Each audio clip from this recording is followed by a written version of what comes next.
आळंदीत ज्ञानपीठ तयार करण्यात येणार असल्याची माहिती मुख्यमंत्री देवेंद्र फडणवीसांनी दिलेली आहे।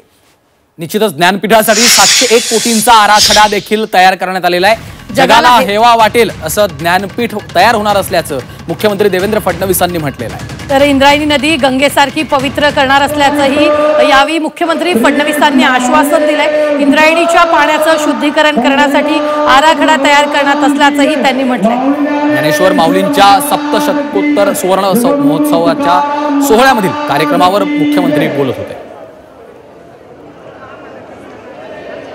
गौरवानं धारण करते संत श्रेष्ठ श्री ज्ञानदेव। सर्वांची इच्छा आहे की या ठिकाणी जी 450 एकर जागा आहे त्याच्यावर ज्ञानपीठ तयार झालं पाहिजे।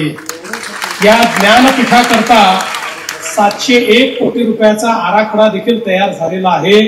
मी आजच घोषणा करतो की ज्ञानपीठ या ठिकाणी तयार होईल।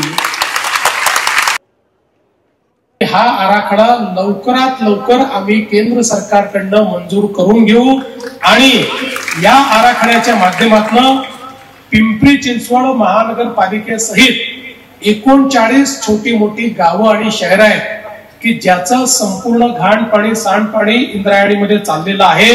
हे सगळं पाणी त्या ठिकाणी शुद्ध करणे आणि केवळ शुद्ध पाणीच इंद्रायणीत जाईल अशा प्रकारचा आराखडा तयार केलेला आहे।